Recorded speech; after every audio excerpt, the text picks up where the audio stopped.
राम जी। रामचरितमानस सुंदरकांड दोहा संख्या 57 के पिछले दोहे में रावण का मंत्री लक्ष्मण की भेजी पत्रिका को सुनाते हुए कहता है, अरे मूर्ख रावण, केवल बातों से ही मन को रिझाकर अपने कुल का नाश न कर। श्री राम जी से विरोध करके तू ब्रह्मा विष्णु और महेश की शरण जाने पर भी नहीं बचेगा।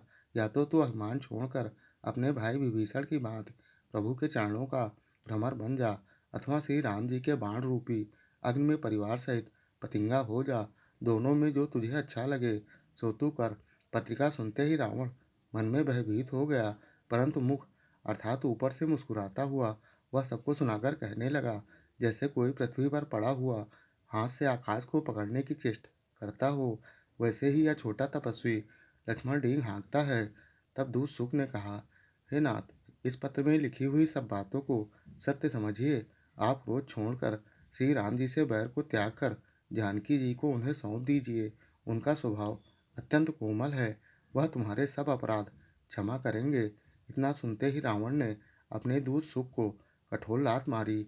वह भी विभीषण की भांति रावण को सिर नवाकर वहां गया जहाँ श्री रघुनाथ जी थे। प्रणाम करके उसने अपनी कथा सुनाई। प्रभु की कृपा से वह मुनि अगस्त के श्राप के चलते राक्षस हो गया था। उसने मुनि का स्वरूप प्राप्त कर अपने आश्रम को चला गया। उधर 3 दिन विनती के बाद भी जड़ समुद्र ने जब कोई हलचल नहीं की, तो प्रभु श्री राम जी ने क्रोध में लक्ष्मण से क्या कहा। प्रभु के क्रोध को देखकर समुद्र अभिमान छोड़कर प्रभु से माफी मांगने के लिए किस रूप में आया, इस दोहे में उसी का वर्णन है। कृपया दोहा पूरा सुने, तभी दोहे का पूर्ण सार और मर्म समझ पाएंगे। और ऐसे ही संपूर्ण श्री रामचरितमानस के प्रत्येक दोहा चौपाई को अर्थ सहित जानने समझने सुनने वाले वीडियो देखने के लिए चैनल को सब्सक्राइब कर जगत का सबसे पावन नाम जय श्री राम कमेंट में जरूर लिखिएगा। बहुत ही मोहक चालीसा धुन में। विनय न मानत जलधि जल रामा, गए 3 दिन बीति सिया रामा। बोले राम सा कोप तब रामा, भय बिनु होई न प्रीति सिया रामा। इधर 3 दिन बीत गए, किंतु जड़ समुद्र विनय नहीं मानता। तब श्री राम जी क्रोध सहित बोले, बिना भय के प्रीति नहीं होती। लक्ष्मण बाण सरासन आनु, सो बारिधि बिसिख कृशानु।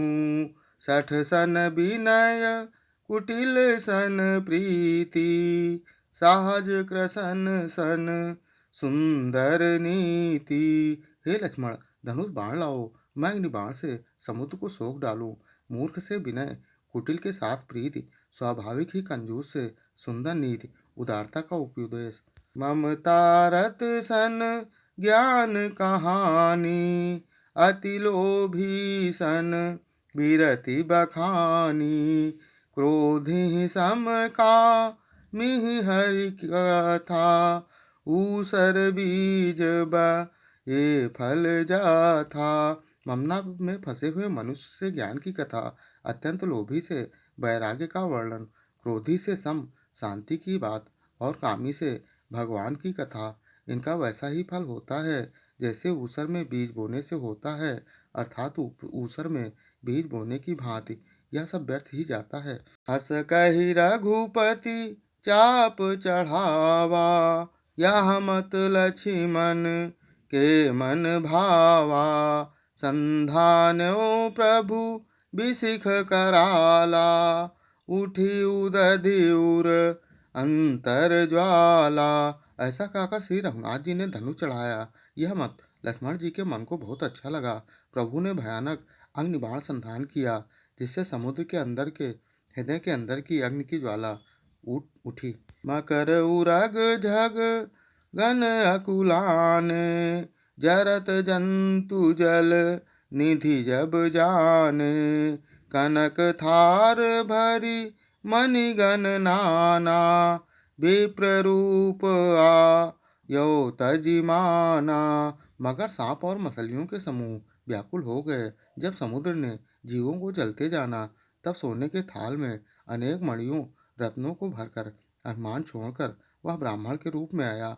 पिछले अन्य वीडियो देखने के लिए चैनल पर जाएं या फिर बिना स्पेस दिए #बालकांड दोहा, अयोध्या कांड दोहा, अरण्य कांड दोहा, किष्किंधा कांड दोहा या सुंदर कांड दोहा संख्या डालकर सर्च कर देख सकते हैं। जय श्री राम।